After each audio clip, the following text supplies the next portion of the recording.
At the time, whatever fear people had, it didn't matter much to Johnny. He didn't go anywhere or run from it. His mother and father didn't really follow any religion. They had no strong beliefs or traditions when it came to faith. Recently, something surprising happened. Johnny Depp went to a Hollywood event, but no one recognized him. The man who played Captain Jack Sparrow for nearly 20 years looked completely different. He had gone from weighing about 230 pounds down to just 130 pounds. That's nearly half his body weight gone. And it wasn't because he was following a healthy diet or working out. People in Hollywood have started whispering about what really happened to Johnny during the months when he disappeared from public view. Some people say those months may have saved his life. Others worry that they may have harmed him. The real story of his transformation is even more intense than the rumors say. Johnny Depp was born on June 9, 1963, in Owensboro, Kentucky. He was the youngest of 4 children. His father, John Christopher Depp, worked as a civil engineer. His mother, Betty Sue Palmer, was a waitress at first but later stayed home as a homemaker. Johnny's family moved around a lot. They never stayed in one place for long, and it made life hard for him. He never felt truly settled. Growing up was tough. His mother had a very bad temper. She would sometimes throw things at Johnny and his siblings without any warning. He learned early on to hide or protect himself whenever she entered the room. Although she was occasionally kind, most days were full of stress and fear. His father was a quiet and gentle man, but he couldn't stop his wife's angry outbursts. The stress of always moving from one place to another made things worse. Johnny later said his family had moved nearly 40 times before he turned 15. When he was 7 years old, his family moved to Miramar, Florida. They were so poor that they had to live in a motel for nearly a year. Johnny felt more alone than ever. Music became the one thing that gave him comfort. When he was 12, his mother gave him a guitar. He would spend hours playing it, using music to escape from all the problems around him. By the time he was 12, Johnny had already started smoking, drinking, and using drugs. School was also a nightmare. Other kids made fun of him because he was different. The stress at home continued, and Johnny began to hurt himself to deal with the emotional pain. He even started taking his mother's nerve pills to feel calm. His drug use got worse over time. It was the only way he knew to block out the sadness and loneliness he felt all the time. When Johnny was 15, his parents got divorced. That moment broke him completely. His mother became very depressed, and Johnny had to pick up child support checks from his dad's office every week. He felt embarrassed and angry. He also had to help take care of his mother and siblings. Even school no longer helped him feel better. At 16, he dropped out of Miramar High School to try to become a musician. When he tried to return to school 2 weeks later, the principal told him, "Go follow your dream." That was all the encouragement Johnny needed. He joined a band called the Kids. They didn't have much money and sometimes had to sleep in a friend's old 1967 Chevy Impala. They played as many concerts as they could and even opened for famous acts like Talking Heads, the B-52s, and Iggy Pop. Despite all the shows, they were still broke. Johnny and the band took any work they could find to survive, including modeling for local newspapers to earn some money. In December 1983, the band left Florida for Los Angeles. They changed their name to Six Gun Method and hoped to get a music deal. Life in LA was even tougher. They shared small apartments, often slept on the floor, and Johnny took a job selling ballpoint pens just to pay rent. That same year, Johnny married Lori and Allison, a makeup artist. She was also the sister of the band's bass player. Lori supported Johnny through all the struggles. They didn't have much, but she had connections that changed his life forever. Through Lori, Johnny met actor Nicolas Cage, who was already becoming famous with roles in movies like Valley Girl and Fast Times at Ridgemont High. Johnny and Nicolas became good friends. They would hang out in Cage's apartment, play Monopoly, and talk about films. One day, Nicolas Cage looked at Johnny and said, "Why don't you try acting?" Johnny laughed. He had never seriously thought about becoming an actor. "I can't act," Johnny Depp said honestly. But Nicolas Cage wouldn't give up on him. Cage replied, "Maybe you are an actor and just don't know it yet." That small idea changed Johnny's life completely. Cage introduced Johnny to his agent, Eileen Feldman. She sent Johnny to his very first audition. At the time, Johnny had never imagined becoming an actor. Many years later, during a courtroom trial, Johnny admitted, "I never wanted to be an actor. I was a musician. But they were going to pay me $1,284 a week. I had never seen that kind of money in my life." Thanks to Laurie and Allison, who introduced him to Cage, and Cage's belief in him, Johnny ended up auditioning for director Wes Craven. The role was Glenn Lance in A Nightmare on Elm Street. Johnny didn't even go to the audition for himself. He was there to support a friend who wanted the part. He had never acted before and wasn't expecting anything. At first, Craven didn't think Johnny looked like an actor. But something unexpected happened. Craven's teenage daughter saw Johnny's photo and told her dad he was perfect. She said he looked dreamy, just right for the role. Craven trusted his daughter's instinct and gave Johnny the part. That role changed everything. Johnny earned $1,284 a week, more than he had ever made. The movie had a small budget of only $1.8 million, but it became a massive success. It made over $57 million worldwide and became a horror classic. Johnny's death scene, where Glenn is sucked into a bed and then explodes in a fountain of blood, became iconic in horror history. It was one of the most shocking and memorable scenes ever filmed. To make the scene work, the crew built a special set that rotated, creating the illusion of blood flying up toward the ceiling. They used 500 gallons of fake blood. When it hit the studio lights, sparks flew, and the room spun out of control.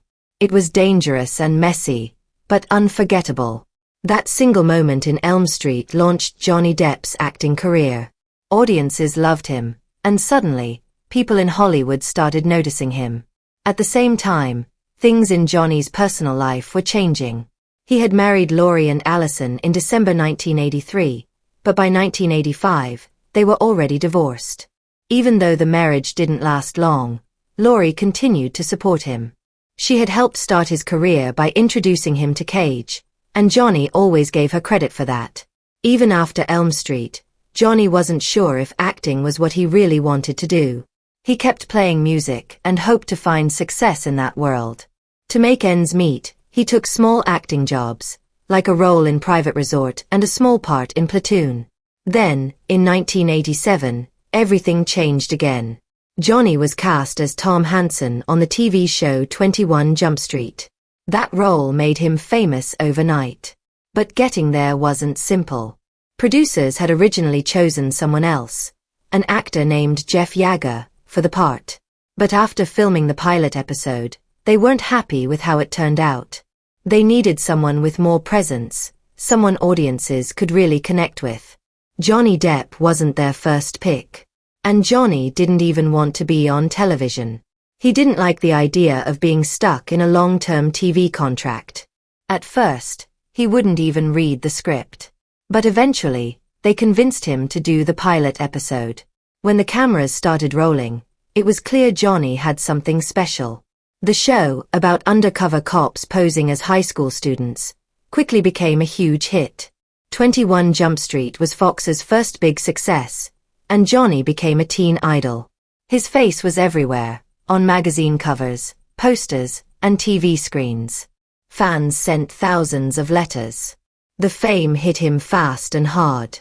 But behind the scenes, Johnny was struggling. The work schedule was intense, 15-hour days that left him physically and emotionally drained. People saw him as the serious cop Tom Hansen, but Johnny didn't feel like himself. He felt trapped, like he was pretending to be someone he wasn't. After 4 seasons and 102 episodes, Johnny was tired of it all. The attention, the pressure, the false image. It was too much. Producers even had him film public service announcements telling kids to stay in school, which felt wrong to him since he had dropped out himself. As time went on, Johnny grew more frustrated. He started refusing to do episodes that went against his beliefs, even if it meant turning down $45,000 per episode, which was a huge amount at the time. He thought the idea of police going undercover in schools sent the wrong message, and many of the scripts didn't handle serious issues like racism or violence in a thoughtful way. He began acting out on set, changing his lines and making fun of the plot just to entertain himself. His personal life wasn't much better. His relationship with actress Sherilyn Fenn ended, and he felt more alone than ever. He was desperate to leave the show. In one interview he even said, "I'd rather pump gas than do television again. There's not enough money in Los Angeles." He felt like a puppet, controlled by the people in charge of the show. Johnny wanted out so badly that he even destroyed his trailer, hoping the network would fire him. But they didn't. He was too important to the show. Finally, director Tim Burton offered him the lead role in Edward Scissorhands, and Fox agreed to let him go after the 4th season. Leaving the show was a risky move. 21 Jump Street was still incredibly popular, and Johnny was its biggest star. But walking away was the only way he could save himself, and it turned out to be the right decision. Right away, he started working with some of Hollywood's most creative directors, like Tim Burton and John Waters. He was no longer just a teen heartthrob, he was becoming a serious actor. Meanwhile, 21 Jump Street tried to continue without him, but it didn't last. Ratings dropped, and the show was cancelled soon after. Everyone could see it, without Johnny Depp, the show just wasn't the same.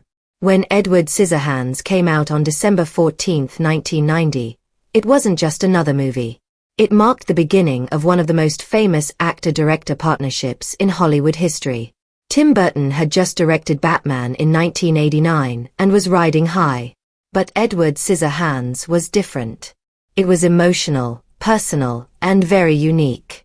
Burton and Depp connected immediately. Burton later said that Depp reminded him of himself, someone who had always felt like an outsider. Johnny was done being a teen idol.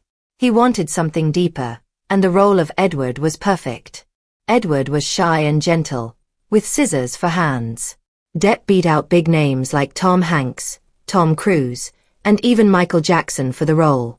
"The writing was beautiful," Johnny said. "The character was beautiful. Edward was me." The film was written as a kind of dark fairy tale, and Johnny felt a deep personal connection to the story. The movie Edward Scissorhands was inspired by Tim Burton's own childhood in the quiet suburbs of Burbank, California. The script was written by Caroline Thompson, and the haunting music was created by Danny Elfman. The film had a budget of $20 million, but ended up making more than 4 times that amount. It was a big success and won a BAFTA award for Best Production Design. It was also nominated for several major awards, including the Oscars and the Saturn Awards. For Johnny Depp, this role was life-changing. It was the first time he was nominated for a Golden Globe, and people began to take him seriously as an actor. However, filming the movie wasn't easy for him. Depp was extremely nervous and worried he might be fired at any moment. Tim Burton rehearsed with all the other actors but not with Depp, which made Depp feel unsure about his performance. The costume made things worse. The large scissor hands were difficult to move in, and the character Edward didn't speak much. Depp had to rely on his facial expressions and body language to bring the character to life. He later admitted that he had serious doubts about his own acting skills during this time. But his gentle and quiet performance impressed both critics and audiences. Hollywood began to see him in a new light. Critics praised how subtle and powerful his acting was. The film's unusual love story, its commentary on suburban life, and the sadness of Edward's character touched many people. This success led to more collaborations with Tim Burton. In 1994, they worked together again on Ed Wood, a black and white movie about a filmmaker who wasn't very good, but truly loved making movies. Depp played Ed Wood with both humor and heart. The film won 2 Oscars, including one for Martin Landau for his role as Bela Lugosi. Many fans and critics believe Ed Wood is one of Burton's best films. In 1999, Depp and Burton reunited once more for Sleepy Hollow, which came out on November 19th. The movie was a spooky version of the old story about Ichabod Crane. Depp played Crane as a nervous but intelligent detective. The movie made $27 million in its opening and later won an Oscar for its dark and eerie set designs. Depp was once again praised for his unique mix of fear and comedy, showing how willing he was to take unusual roles. Then came Pirates of the Caribbean, The Curse of the Black Pearl in July 2003. No one expected it to be a hit. Pirate movies were seen as outdated and risky. The last big pirate film, Cutthroat Island in 1995, had been a huge failure. Many thought this new Disney film would also flop. But the opposite happened. In its first weekend, the movie made $46.6 million in the United States alone and broke Disney's July box office records. Globally, it made $654 million and became the fourth highest grossing movie of 2003. Suddenly, Johnny Depp was a global star, and his character, Captain Jack Sparrow, became iconic. Unlike traditional movie pirates who were usually serious or mean, Jack Sparrow was wild, funny, and unpredictable. He was charming, often drunk, and full of strange behavior. Disney executives were nervous about Depp's unusual performance. They thought his odd way of speaking and acting might ruin the movie. But audiences loved it. Critics did too. Depp was even nominated for an Oscar for Best Actor, something that rarely happens for a summer adventure movie. People started dressing up as Jack Sparrow for Halloween and quoting his lines. Because of this popularity, Disney made 4 more Pirates films. Altogether, the 5 movies earned over $4.5 billion worldwide. Depp went from being a well-respected actor to becoming one of the most famous and highest-paid stars in the world. In 2012, Guinness World Records even listed him as the highest-paid actor on the planet. Depp's performance as Jack Sparrow was inspired by rock legend Keith Richards from the Rolling Stones. Depp thought pirates were like rock stars, wild, rebellious, and free. He even convinced Keith Richards to play Jack Sparrow's father in the later films. Depp also got inspiration from Pepe Le Pew, a cartoon skunk who believed he was very charming. This helped shape Sparrow's confident walk and smooth talking, even when everything was falling apart around him. Depp once said that Jack Sparrow could run between the raindrops, always getting out of danger through luck. Fans loved this unpredictable character, and he quickly became one of the most memorable roles in modern film history. The money from the films was massive. The first movie cost $140 million and earned $654 million. The second movie, Dead Man's Chest, 2006, had a huge budget of $225 million but earned over $1.07 billion. It was the biggest film that year. Even the least successful film in the series, Dead Men Tell No Tales, 2017, made $794 million worldwide. Altogether, the 5 films cost about $1.27 billion to make but brought in $4.5 billion. Johnny Depp's salary grew with each movie. For the first film, he was paid $10 million. By the 5th movie, he was earning $90 million. Across all 5, he made about $265 million. He once joked that he might have been paid too much. Disney also made billions from merchandise, video games, toys, and theme park attractions. While working on the Pirates movies, Depp continued to team up with Tim Burton. They made Charlie and the Chocolate Factory in 2005, which earned $474 million worldwide. Depp's version of Willy Wonka was mysterious and strange, but audiences loved it. In 2010, they worked together again on Alice in Wonderland, which made over $1 billion around the world. Depp was becoming known for both fantasy films and unique characters, and audiences kept watching. Even while making blockbusters, Depp took on serious acting roles. In 2004, he was nominated for an Oscar for playing J.M. Barrie, the kind-hearted writer of Peter Pan, in Finding Neverland. In 2008, he earned another Oscar nomination for his role in Sweeney Todd, the demon barber of Fleet Street, where he played a dark and angry barber seeking revenge. Very few actors could move between big, fun movies and serious dramas the way Depp could. By 2010, he had done something rare in Hollywood. He was making movies that made a lot of money while also earning praise from critics. From 2003 to 2010, he was nominated for 3 Best Actor Oscars. 1 for Jack Sparrow, one for Finding Neverland, and one for Sweeney Todd. It was unusual to see someone so popular at the box office also be taken seriously during awards season. In his personal life, things were more complicated. Johnny Depp met actress Amber Heard in 2009 while filming The Rum Diary.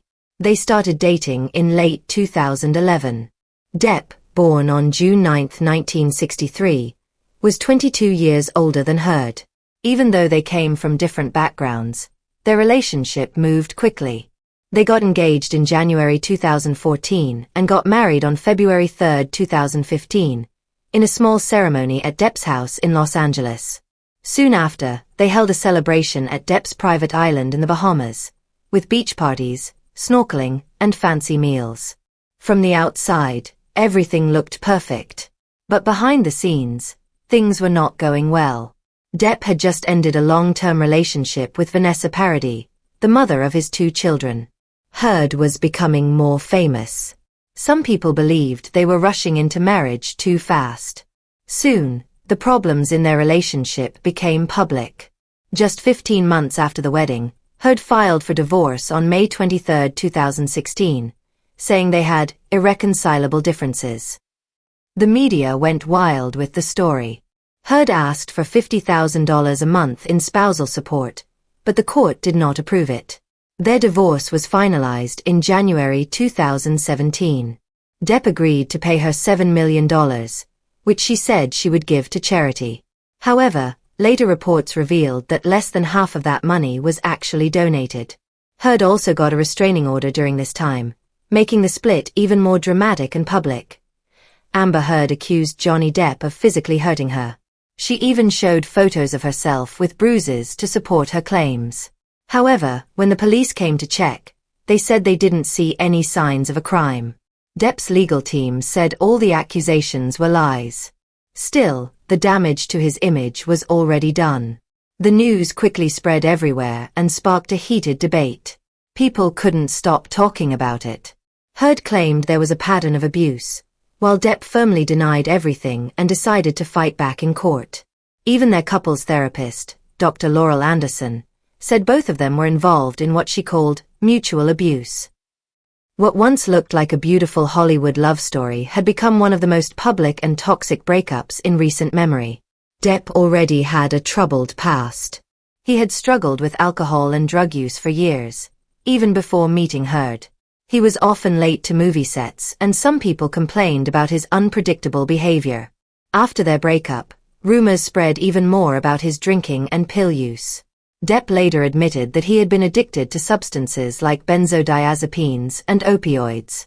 Friends and co-workers described him as unstable at times.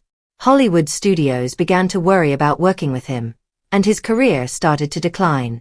In December 2018, Heard wrote an article in the Washington Post. She didn't mention Depp's name, but it was clear she was talking about him.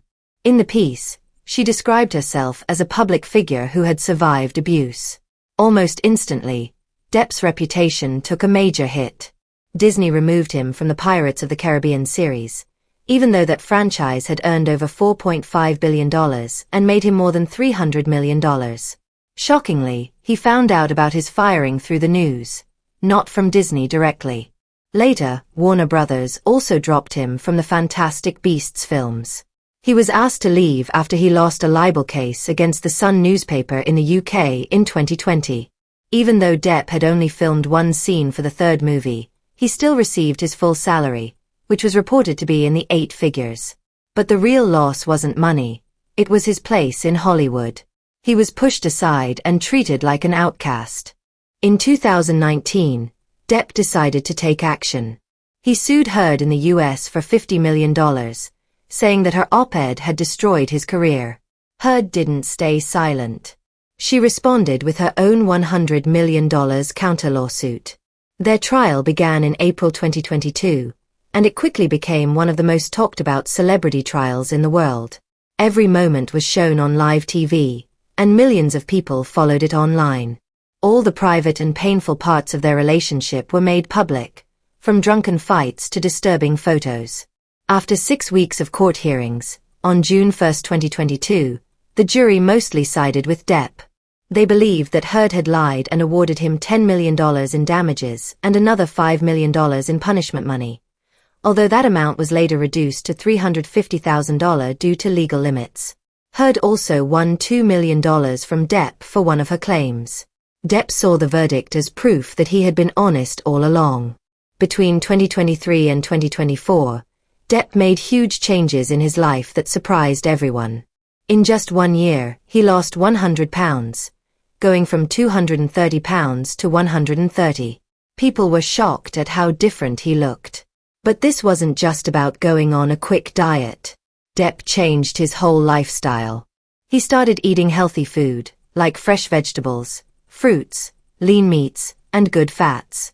He stopped eating junk food and cut out sugary snacks. He had a team of chefs and nutritionists helping him every day to make sure he was getting strong, healthy meals. But food was just the beginning. Depp also started working out regularly. He ran, lifted weights, and practiced yoga. Exercise made him feel strong again. More importantly, he took care of his mental health. After years of stress and public drama, Depp turned to therapy and meditation. He talked to professionals and gave himself time to heal. He later said that this mental shift saved his life. Then, in 2024, Depp surprised everyone again. For his role in a new movie called Drinker, he completely changed his appearance. He dyed his hair silver, grew a full grey beard, and wore icy blue contact lenses. The transformation was so dramatic that even longtime fans barely recognized him. People online were stunned. The new look matched his movie character perfectly and showed how committed he was to his work. He worked closely with top stylists to get every detail right. Critics called his new appearance haunting and powerful. Everyone on set noticed how serious he was about the role. When photos from the film came out, social media exploded. Fans and fashion magazines were full of praise. Some people even asked their barbers to give them the same silver-haired style. Depp had spent months preparing for the role. He studied the way his character talked and moved. His deep commitment left a big impression. Another thing that caught people's attention was his smile. For years, fans had joked about Depp's teeth, but in 2024, he showed up with perfectly white, straight teeth. The change was so big that some people thought the pictures were fake. Dentists said it probably took many months and cost a lot of money. Depp never shared much about the process, but fans noticed that he looked more confident and happy. That smile became a symbol of his comeback. He was seen laughing at events and smiling in interviews, and people felt that his happiness was genuine. Some fans were so inspired that they made dentist appointments of their own. But his personal transformation wasn't the only news. Depp's acting career also began to recover. In 2024, famous director Terry Gilliam cast him in the lead role for Drinker, opposite Penelope Cruz. Then, rumors started spreading that Depp had also been chosen to play the devil in Gilliam's next big movie, Carnival at the End of Days, set to release in 2025. These weren't minor roles. They were proof that Hollywood was giving him another chance. People in the film industry started calling it one of the most unexpected comebacks in years. News outlets and websites were full of stories about Depp's return. In interviews in late 2024 and early 2025, Depp spoke openly about what he had been through. He told Rolling Stone and Esquire that during the hard times, many people had turned their backs on him. He said, "I've been surrounded by fake people who abandoned me." He didn't hide his pain or anger. But he also said those struggles helped him grow. He realized who his real friends were, and he became stronger because of it. He said the experience made him more determined to rebuild his life. His words quickly spread online. Fans shared his quotes everywhere. One message stood out the most: resilience. Depp said resilience was not just a word to him, it was now a way of life. His fans were deeply touched. Many who had followed his journey felt hopeful and inspired by his honesty and strength.